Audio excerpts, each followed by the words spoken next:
Merhaba, Papatya'nın Örgü Dünyası YouTube kanalıma hoş geldiniz. Bugün sizlerle beraber bu gördüğünüz muhteşem güzellikteki üçgen şal modelini çalışacağız. Sizlerin de gördüğü gibi gerçekten şık bir model. Arkadaşlar yapımı oldukça kolay ve en önemlisi tersini de kullanabiliyorsunuz. Tersini modeli de çok güzel. Çift taraflı kullanılabilen bir model. Hemen şöyle size tersini de göstermek istiyorum. Bakar mısınız güzelliğine? Bu tarafını da rahatlıkla kullanabilirsiniz. Diğer tarafını da kullanabilirsiniz. Yabancı bir kanaldan aldığım aslında bu yüzünü kullanarak gösterilmiş. Ama tabii ki kabartma yüzü de çok güzel. O yüzden iki tarafı da rahatlıkla kullanabilirsiniz. Ama siz bana soracak olursanız ben bu kabartma tarafı daha çok beğendim. Hemen ipimden de bahsetmek istiyorum. Arkadaşlar şöyle kullandığım ipin yeşili. Diğerinin etiketini yine her zamanki gibi kaybettim. Renk kodunu veremiyorum ama çok güzel bir tarçın rengi. Arkadaşlar şöyle gördüğünüz gibi kek ip kullandım. 100 gramlık bir ip kullandım. Sizler renk seçeneğini kendinize göre ayarlayabilirsiniz. Ben küçük bir parça ördüm. Bir taneyi tamamen bitirdim arkadaşlar. Şöyle bir tane kullandım. Eğer normal bir üçgen şal yapmak isterseniz 3 yumak, bu şekilde 3 tane yumak almanız gerekiyor. Kullandığım tığı hemen göstermek istiyorum. 3 milimlik tığ kullandım. Ben kaç sıra ördüm? Model olarak sayıyorum. 1, 2, 3, 4, 5, 6, 7, 8, 9 model örmüşüm. Ben şöyle boynuma sarıp kullanmak istiyorum. Hani şal olarak değil de boyunluk olarak kullanacağım. O yüzden bir tane yumak benim için yeterli oldu. Ama dediğim gibi sizler böyle normal bir şal ebatlarında yapmak isterseniz 3 yumak yeterli olacaktır diyorum. Ve hemen bu güzelliğin yapımına geçmek istiyorum arkadaşlar. Yapımına geçmeden önce minik hatırlatmamı yapmak istiyorum. Biliyorsunuz ki kanalım tamamen ücretsiz. Kanalıma tamamen ücretsiz abone olup bildirimleri açıp bu videoyu da beğenirseniz gerçekten bana büyük bir destek olmuş olursunuz diyorum. Ve hemen bu muhteşem güzelliğin yapımına geçiyorum. Evet arkadaşlar, yine şal ipiyle göstermek istiyorum size. Şu an kullandığım ip Alize Angora Gold şal ipi. Kullandığım tığ yine 3 milimlik tığ kullanıyorum. Ve zincir çekerek başlıyorum. İpime bir düğüm attım. Ve 5 tane zincir çekiyorum. 1, 2, 3, 4, 5. İlk çektiğim zincire battım. Halkamı kapatıyorum. Burada 1, 2, 3 zincir çekiyorum ve fıstık yapacağım. Tığın başını doladım. Halkamın içine batarak 1, 2, 3 kez tığımı ilmek topladım. 2 kere de kapatıyorum. Fıstık yapıyorum. Bir zincir çektim. Yine bir üçlü fıstık yapıyorum. Toplamda 6 tane fıstığım olacak. Aralarında birer zincir çekerek 2 oldu. Üçüncü fıstığı yapıyorum. 2, 3. Bakın 2 kere de kapatıyorum. Ve bir zincir çekiyorum. 1, 2, 3. 2 kere de kapattım. Bir zincir. Dördüncü fıstığımı yaptım ve beşinciyi yapıyorum. 1, 2, 3. Kapattım. Bir zincir. Ve son olarak 6. fıstığı yapıyorum. 1, 2, 3. Kapattım. Şöyle hemen göstermek istiyorum. 6 tane fıstık yapmış olduk. 2, 4, 6. Şimdi burada hemen modeli çeviriyorum. Şu iki fıstık arasına battım. Kaydırma yaptım. 1, 2, 3. Artık şal bitene kadar hep kenarlarımız aynı şekilde ilerleyecek. Kenarlara ve ortalara fıstık yapacağız. Hemen buraya birinci fıstığımı yapıyorum. Yine üçlü bir fıstık. 2 kere de kapatıyorum. Bir zincir çekiyorum. ve ikinci fıstığı yapıyorum. Kapattım. Bir zincir çektim. Hemen burada bakın, hemen yandaki iki fıstık arasına 5 tane ikili trabzan yapıyorum. 1 2 3 4 ve 5. Bir zincir çekiyorum ve hemen yandaki iki fıstık arasına yine aralarına birer zincir çekerek üçlü fıstık yapıyorum, 2 tane. İlkini yaptım, kapattım. Bir zincir ve aynı iki fıstık arasına bir fıstık daha yapıyorum. İlk iki modelde dikkatlice izleyip yaparsanız ikinci, üçüncü modellerde inanın kendi kendine ilerleyecek bir model. Bir zincir çektim ve hemen iki fıstık arasına 5 tane ikili trabzan. 1 2 3 4 ve 5. Bir zincir. Bakın. Yine en son iki fıstık arasına 2 tane fıstık yapıyorum. İlk fıstığı yaptım. Bir zincir ve ikinci fıstığı yapıyorum. 2 3 kapattım ve hemen burada hiç zincir çekmeden modeli çeviriyorum. İki fıstık arasına kaydırmayla geçtim. 1 2 3 zincir çektim. Şöyle göstermek istiyorum. Bakın, kenar kenar, bir de ortada fıstığım var. Kenarlar aynı şekilde demiştim, yine hep aynı şekilde ilerleyecek. Araya birer zincir çekerek 2 tane fıstık yapıyorum. Bir zincir çektim. Hemen bakın, şu 5 tane ikili trabzana geliyorum. Tığın başını doladım. Hemen ilk trabzanın beline doladım. İkili trabzan. Aynı trabzanın beline doluyorum. Bir ikili trabzan.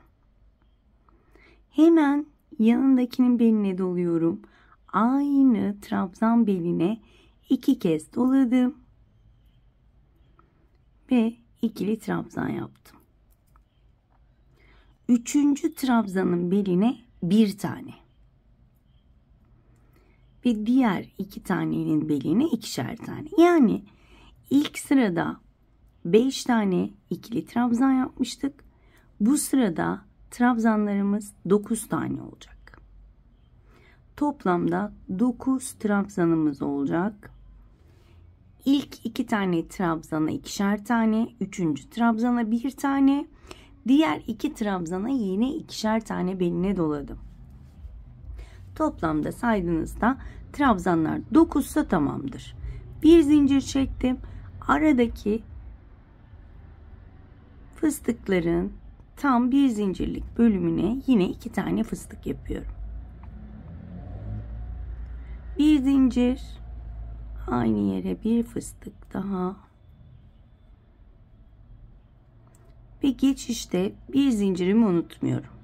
Tığın başını doladım. Bakın, buradaki 5 tane ikili trabzanıma yine 9 tane ikili trabzan. İlk 2 taneye 2 kez beline doluyorum.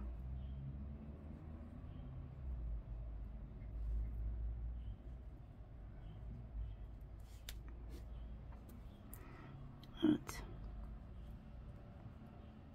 Üçüncü trabzana 1 kez beline doluyorum. 2 tane, yine 2'şer tane, toplamda 9 tane olacak. Evet.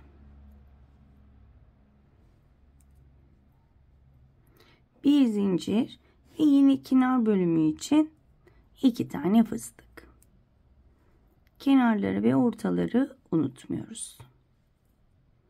Fıstıklarımızı. Evet.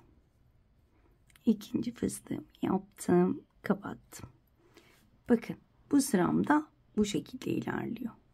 Şöyle göstermek istiyorum. Zaten kabartma yavaş yavaş ortaya çıkacak. Evet. Burada yine modeli çevirdim. 2 fıstık arasında kaydırmayla geldim. 3 zincir ve yine kenar bölümümü fıstıkla başlıyorum. Bir zincir. Şimdi kamera karşısında olduğum için fıstıkları muhtazam yapamayabilirim. Ama sizler eminim çok güzel yapacaksınız. Evet, bu bölüme geldim. Burada bir zincir çektim. Ve bakın şöyle 9 tane trabzanın beline şöyle arkadan beline dolayarak ikili trabzan yapıyorum. Araya bir zincir çektim. Tığın başını doladım. İkinci trabzanın beline doluyorum. İkili trabzan yapıyorum. Bir zincir, aralara birer zincir çekiyoruz bu bölümde. Yine 9 tane trabzanın beline dolayarak 9 tane ikili trabzan yapıyorum. Tek farkı aralarda bir zincirim var. Burada trabzanlarımız artmıyor. Bu şekilde tek tek arkadan beline dolayarak ikili trabzan yapıyorum. Bir zincir. Muhakkak arkadaşlar sayarak yapalım. Eksik fazla olmasın. Dediğim gibi ikinci modeli bitirdikten sonra artık model kendiliğinden ilerleyecek. Bu sırayı da bu şekilde yapacağız. Yine burada bir zincirim var. Bakın yine orta bölüme geldim. Yine burada ne yapıyorum? 2 tane fıstık yapıyorum. Araya birer zincir çekerek. Evet. Bazı arkadaşlar çok hızlı ördüğümü söylüyor. Arkadaşlar videoyu yavaşlatabiliyoruz. İsterseniz videoyu yavaşlatabilirsiniz. Biraz bu video uzun olacağı için çok hızlı örmek istemiyorum ama çok videoyu da uzatmak istemiyorum. O yüzden eğer çok hızlı görünüyorsa videoyu yavaşlatabilirsiniz. Evet, bakın burada da yine aynı şekilde, yani şurada ne yapıyorsak diğer yarıda da aynısını yapıyoruz. Bir değişiklik yok. O yüzden böyle çok burada yaparken anlatmak istemedim. Zaten görüyorsunuz. Evet. Bir zincirimi unutmuyorum. Evet. Sonuncuyu da yapalım.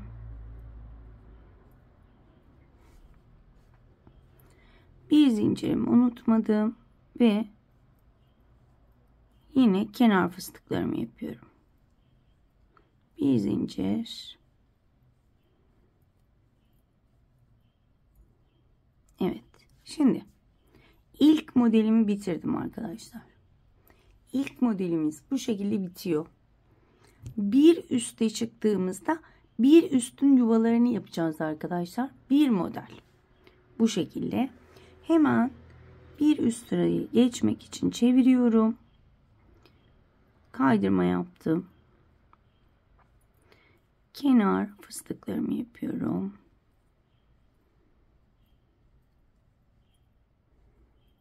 Evet. Şimdi yuva sırasına geldiğimde normalde bir zincirle geçiş yapıyorum. Burada 2 zincir çekiyorum. Tığın başını doladım. Hemen önümdeki ilk trabzanın şu şekilde önden beline doluyorum. Bakın. Önden beline dolayarak ikili trabzan yaptım. 1, 2, 3 zincir. Tığın başını doluyorum. Bir trabzan atlayıp ikinci trabzana battım. İkili trabzan yaptım. 1, 2, 3 zincir. Tığın başını doladım. Birinci değil, ikinci trabzanın belini önden doladım. İkili trabzan. 1, 2, 3. Tığın başını doladım. Birinci değil, ikinci trabzanın beline doladım. İkili trabzan. 1, 2, 3 ve bakın birinci değil ikinci, yani son trabzanın beline doladım. İkili trabzan yaptım. Kaç kutum oldu? 1, 2, 3, 4, 5 tane kutucuk yapmış oldum. Burada 2 zincir çekiyorum ve yine ortadaki fıstıklarımı yapıyorum. 2, 3, bir zincir ve yine fıstığımı yaptım. Bir zincir, pardon, 2 zincir, tığın başında oluyorum. Hemen önümdeki trabzanın beline önden doladım. İkili trabzan. 1, 2, 3 ve yine bir tane atlıyorum ikinciye. Şurada ne yaptıysak burada da onu yapıyoruz. 3 zincir.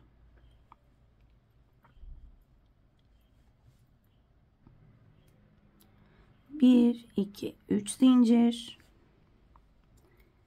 Bir tane atladım. İkincinin beline doladım. İkili trabzan. 1, 2, 3. Son trabzana batıyorum. Yine bir tane atlayarak. 2 zincir. Ve kenar bölümünü yapıyorum. Kenar fıstıklarımı. Bir zincir. İkinci fıstığı yapıyorum. Ve modelimi çeviriyorum. Bakın. Şöyle göstermek istiyorum. Birinci yuvamız 2, 3 ve 4. Yani modelimiz şöyle tek tek artmıyor veya çift çift artmıyor da 4 4 artıyor. Yani bu bölümde 4 tane artıyor. Ve yine aynı şekilde geçiyorum. Çok da kafanızı karıştırmak istemiyorum aslında. Zaten yuvaların yerleri belli olacak. Hemen kenar bölümünü şöyle yapmak istiyorum.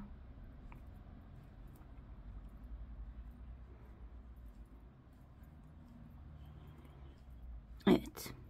Şimdi hemen bir zincir çekiyorum ve ilk sırada yaptıklarımızı burada da yapıyoruz. Şimdi bir üst sıradaki modellere geçtik. Hemen kenardaki boşluğa 5 tane ikili trabzan. 2, 3, 4 ve 5. Bir zincir çektim. Önümdeki kutucuğu batıp sık iğne yaptım. 1, 2, 3 zincir çekiyorum. Önümdeki kutucuğa battım. Sık iğne. 1, 2, 3. Önümdeki kutucuğa battım. Sık iğne. 1, 2, 3. Önümdeki kutucuğa battım. Sık iğne. Bakın 3 tane minik kutu yapmış olduk. Burada bir zincir çekiyorum. Ve hemen buraya yine bir model yapıyorum. 5 tane ikili trabzan. 2, 3, 4 ve 5. Bir zincir çektim. Orta bölümdeki fıstıkları yapıyorum. Bir zincir ve yine fıstığımı yaptım. Bir zincir çektim ve hemen bakın ilk önümdeki boşluğa 5 tane ikili trabzan. 1, 2, 3, 4 ve 5.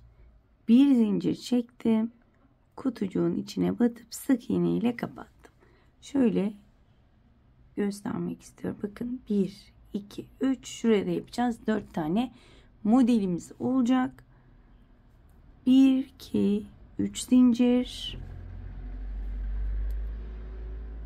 Önümdeki kutucuğa battım, kapattım. 1, 2, 3. Kutucuklara 3 tane zincir çekerek sık iğne ile sabitliyorum. Şöyle 3 tane minik kutucuğum olmuş oluyor. Bir zincir çekiyorum. Son kutucuğa 5 tane ikili trabzan. 1, 2,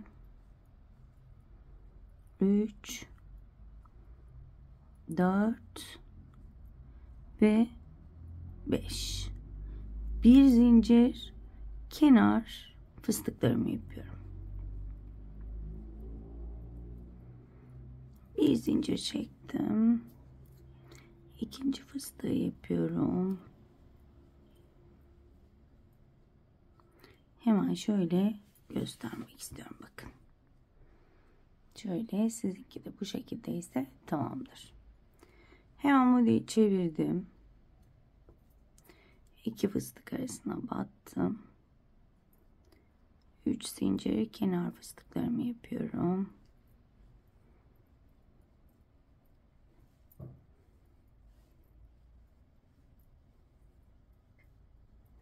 Burada yine bir zincirim var.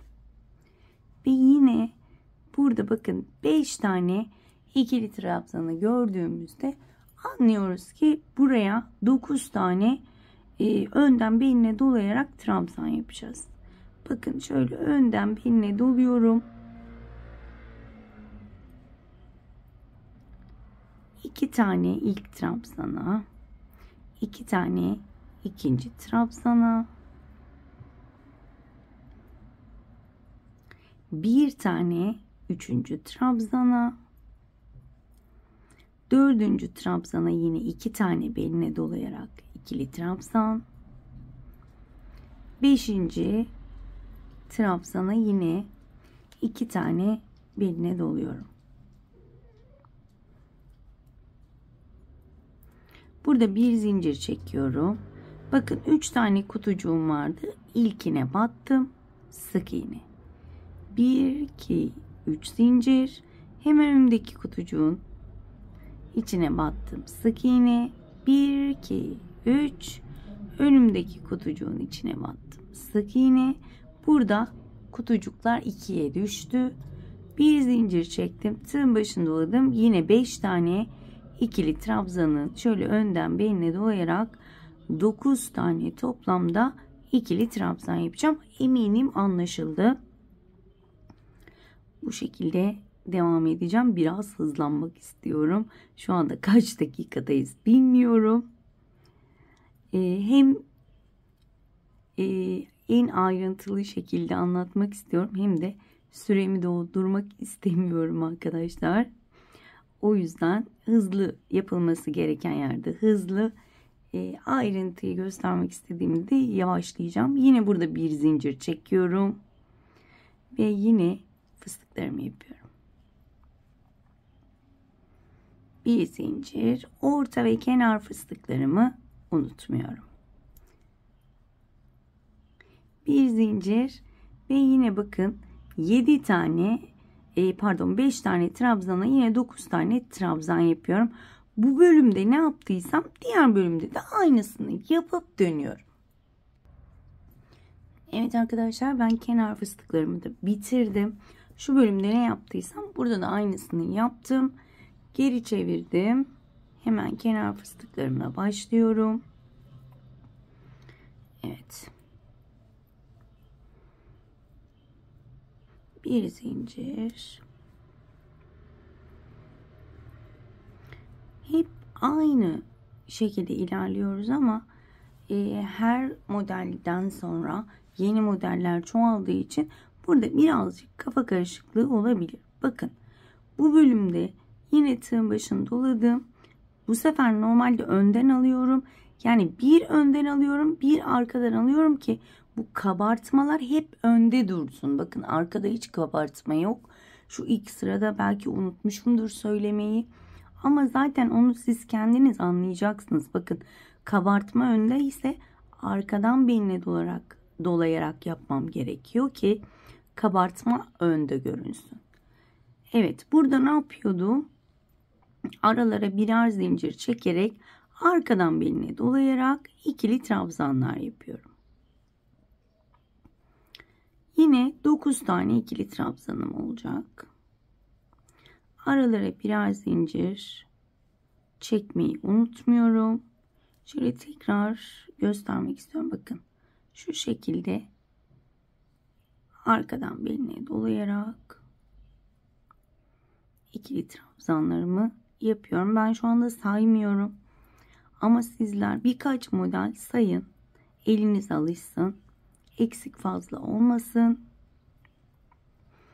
Evet, bakın 9 tane sayalım. 2, 4, 6, 8, 9 tane trabzanımı yaptım. Bir zincirimi çekiyorum. Bakın teke inecek. Buradaki boşluklarımız. 1, 2, 3. Hemen önümdeki son yuvaya battım. Bakın buradaki yuva teke indi. Bir zincir çekiyorum. Yine bakın buradaki 9 tane trabzana geldim. Bakın burada bu trabzan değil, buralarda şaşırmayın. Şöyle önce bir sayın. Şurayı da trabzan olarak kabul etmiyoruz. Hemen şuradan şöyle devam ediyorum. Bir zincir.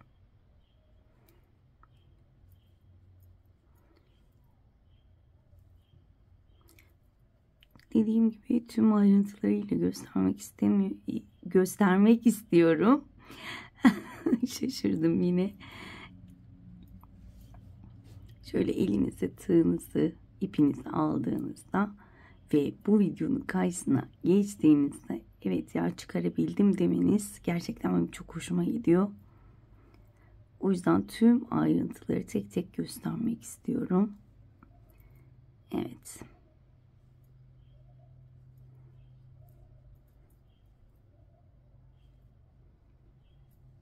Buralarda hep bir zincir. Yine orta fıstığımı yapıyorum.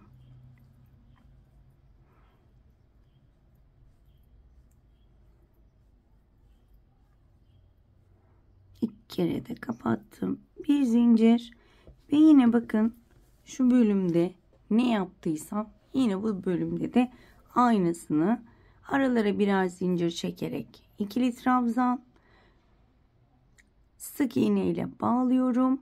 3 zincir sık iğne ve yine aynı şekilde devam edip hemen dönüyorum.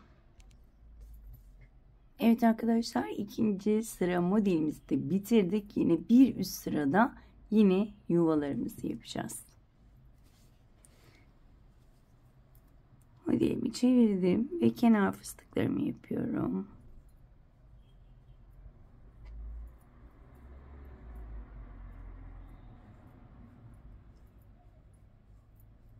Evet. Burada ne yapıyorduk arkadaşlar? Yuva sırasında 2 zincirle başlıyorduk. Tığın başında oluyorum. Bakın bu sefer önden alıyorum. İkili trabzan. 1, 2, 3 zincir. Tığın başında doladım. Bir tane atlıyorum. İkincinin beline doladım. İkili trabzan. 1, 2, 3.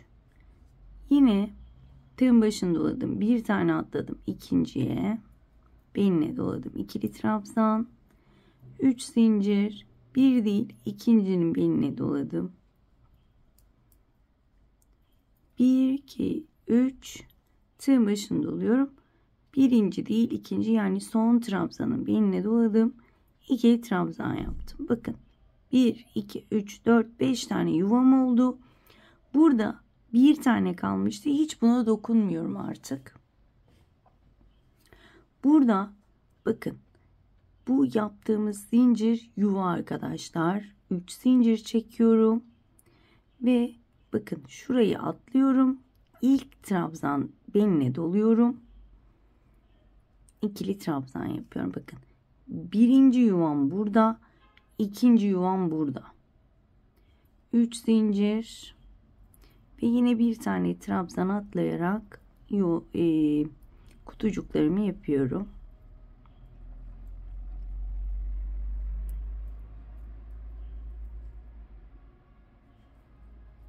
Evet. 1, 2, 3. Sonuncuya battım. Bakın. Bu şekilde. Burada 2 zincir çekiyorum. Bu da benim 3. yuvam oluyor. Ve ortadaki fıstıklarımı yapıyorum. Bir zincir.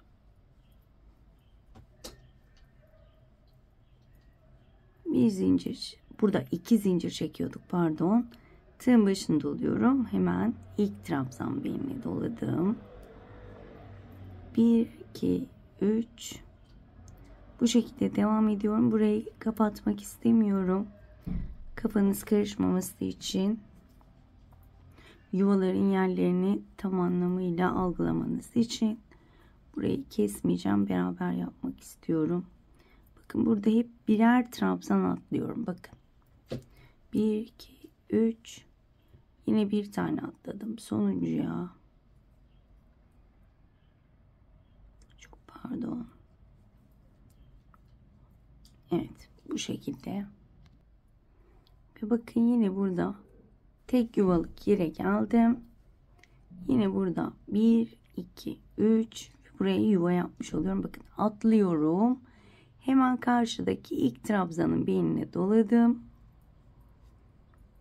Bakın bu şekilde 1 2 3 şöyle atlayarak birer trabzan devam ediyorum. Aralarda 3 zincir.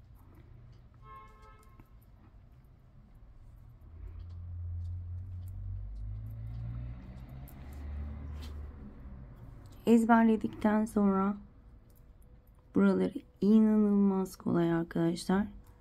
Ben bir yumağı bir günde ördüm. Genelde arkadaşlar inanmıyor bana. Ama evet, bir günde oturdum ördüm. O kadar kolay, o kadar zevkli. Evet, şimdi hemen yuva yerlerini göstermek istiyorum. Bakın burada kaç tane olmuştu? İlk 2 ile başladık. 4 oldu.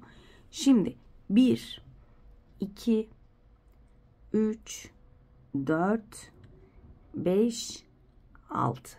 Evet arkadaşlar, bu sıramızda da 6 tane yuvamız oldu. Hemen şöyle buraya da başlayalım. Yine kenar fıstıklarımla başlıyorum. Elinize aldığınızda bırakamayacaksınız. Çünkü ben bırakamadım. Şöyle minik bir parça öreyim dedim. Sonra dedim ki ya hepsini öreyim. Şöyle boynumda çok da güzel durdu. Evet, bakın kenar fıstığı yaptım. Hemen önümdeki yuvanın içine bir zincirimi de çektim. 5 tane ikili trabzan. 1 2 3 4 5. Bir zincir, hemen önümdeki yuvanın içine batıyorum. Sık iğne. 1 2 3 zincir, önümdeki yuvaya sık iğne. 1 2 3 önümdeki yuvaya sık iğne. 1 2 3 önümdeki yuvaya battım, sık iğne. Bakın 1 2 3 tane minicik yuva yaptık. Şimdi bakın hemen şu bölüme geldim. Burada bir zincir çektim. Hemen buradaki yuvaya yine 5 tane ikili trabzan. 1 2 3 4 ve 5. Bir zincir, önümdeki yuvaya battım, sık iğne yaptım. 1 2 3 zincir çektim, önümdeki yuvaya batıyorum, sık iğne. 3 zincir, önümdeki boş yuvaya batıp sık iğne yapıyorum. 1 2 3 önümdeki yuvaya battım, sık iğne ve son yuvaya bir zincir çekip 5 tane ikili trabzan. 1 2 3 4 5. Bir zincir, hemen ortadaki fıstıkları yapıyorum. Bir zincir, ikinci fıstık. Bir zincir ve hemen şu kenardaki boşluğa 5 tane ikili trabzan. 2 3 4 ve 5. bir zincir, sık iğne, sabitle. Şöyle hemen göstermek istiyorum. Bakın. Şöyle 1, 2, 3. Burada da aynı şekilde olacak. 1, 2, 3. Şurada ne yaptıysak diğer tarafta da aynısını yapıp dönüyorum. Evet arkadaşlar, ben bu bölümü bitirdim. Fıstıklarımı da yaptım. Video uzamaması için. Şöyle son fıstığı da yapalım. Evet, bu bölümü eminim ki nasıl ilerlediğini kavradınız. Burada ne yapıyorduk? 5 tane ikili trabzanı şöyle önden beline dolayarak toplamda 9 tane ikili trabzan yapıyorum. Ben trabzanlarımı yapıp hemen dönüyorum. 9 tane trabzanımı yaptım. Bir zincir çekiyorum. Ve bakın şöyle ilk yuvaya battım. Sık iğne. 1, 2, 3. İkinci yuvaya battım. Sık iğne. 3 zincir. İkinci yuvaya batıyorum. Sık iğne yapıyorum. Bir zincir çekiyorum. Bakın yine 2 tane yuvaya indi. Ve yine buraya 5 tane ikili trabzan bölümüne 9 tane ikili trabzan yapıp dönüyorum. 9 trabzanımı yaptım. Bir zincir çekiyorum. Bakın yine 3 tane yuvaya.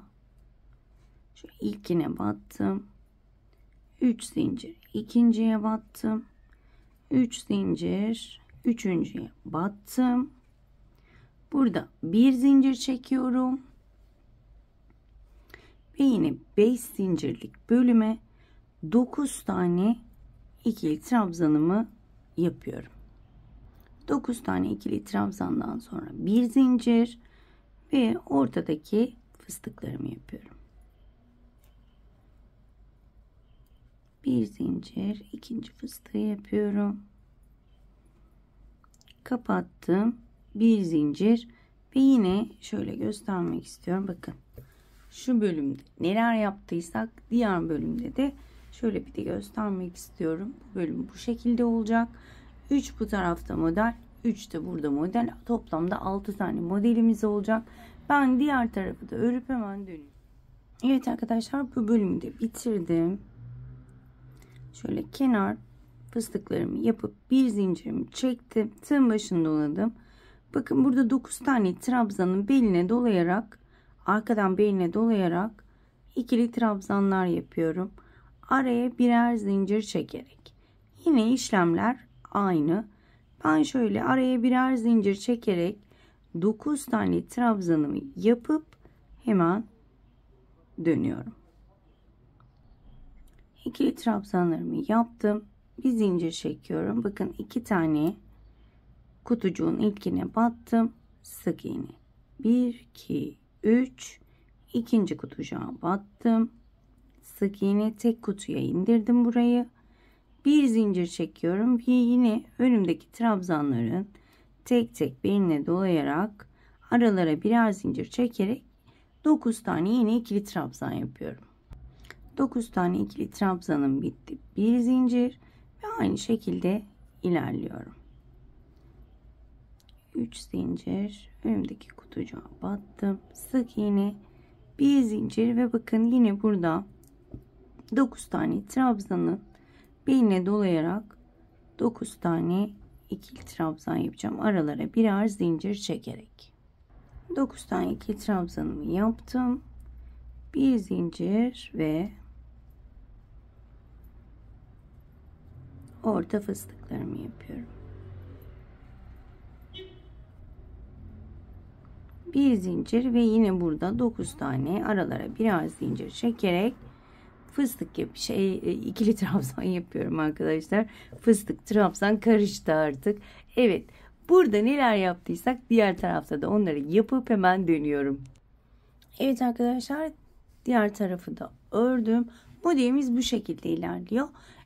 Her bir sırada ikişer ikişer model artarak istediğiniz uzunlukta örebilirsiniz. Ve gelelim şöyle hemen en güzel tarafına. Bakın buradaki pıtırcıklara gelelim. Onları nasıl yapıyoruz? Şimdi istediğiniz kadar ördünüz ve son model sırasını bitirdiniz. Son model sıramız zaten aralara birer zincir çekerek ikili trabzan yaparak modeli bitiriyoruz. Son modeli bu şekilde bitirdiniz. Hemen pıtırcıklara geçiyorum. Pıtırcık sırasında yine kenar fıstıklarımı unutmuyorum. Bir zincir ve yine ikinci fıstığımı yaptım. Kapattım. Şimdi burada bir zincirim var. Tığ başında oluyorum. Şöyle trabzanların tepelerine tek tek batarak trabzanlar yapacağım ve pıtırcıklar. İkili trabzan yaptım. 1, 2, 3 zincir çekiyorum. Şuradaki 2 tane ilmeğe battım. Kaydırmayla pıtırcığımı yaptım. Bir zincir çekiyorum. Tığ başında oluyorum. İkinci trabzan tepesine battım. 3 zincir ve hemen şu alttaki 2 ilmeğin arasına batıp kaydırma yapıyorum ve bir zincir çekiyorum. Tığ başında doladım. Hemen yanındaki trabzan tepesine battım. 1, 2, 3 zincir. Bu şekilde tüm trabzan tepelerine batıyorum. Arada bir zincir çekmeyi unutmuyorum. Yoksa kasma yapabilir arkadaşlar. O bir zinciri unutmayalım. 3 zincir çekiyorum. Ve bu şekilde tüm trabzanlara tek tek batıyorum. Şöyle bakın.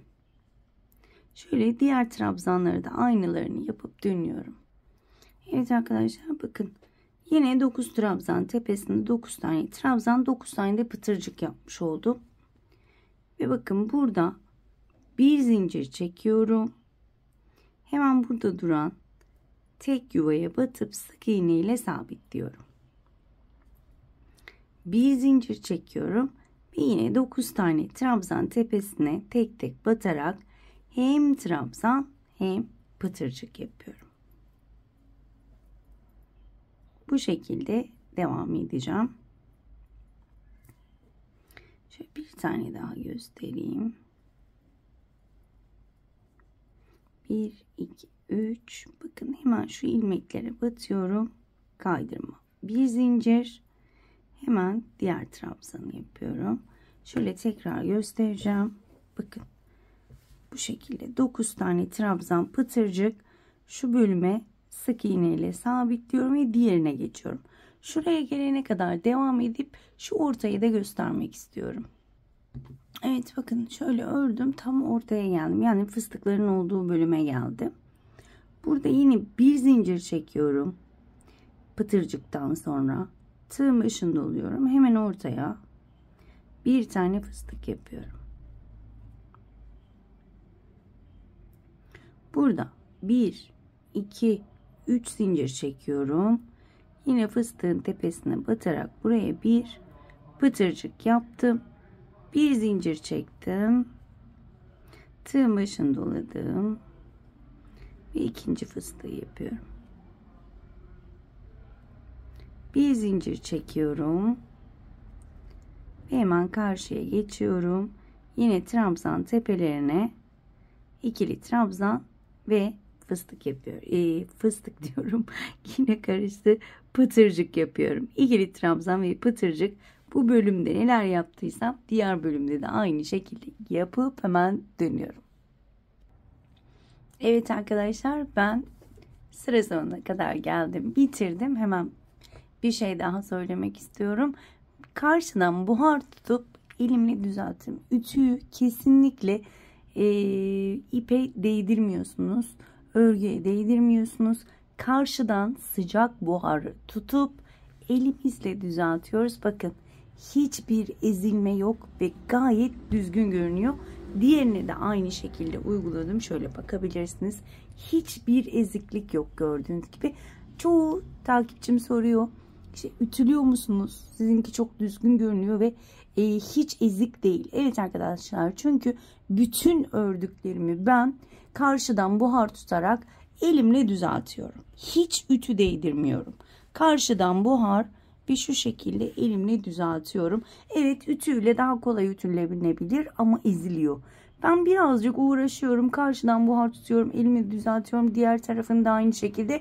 Ama şöyle gördüğünüz gibi karşımıza çok hoş bir şey çıkıyor. Şuna da aynı şekilde yaptım. Karşıdan buhar tutup elimle şu şekilde düzelttim ve gördüğünüz gibi hiç ezilme yok. Umarım beğenmişsinizdir. Umarım ayrıntılı bir şekilde anlatabilmişimdir. Arkadaşlar, eğer modeli beğendiyseniz, anlatımı beğendiyseniz beğeni butonuna basmayı lütfen unutmayın. Biliyorsunuz ki bunlar bizim için çok önemli. Beni çok memnun edersiniz eğer beğeni butonuna basarsanız diyorum. Ve bugünlük de bir videonun sonuna geldik. Kendinize çok iyi bakın. Hoşça kalın.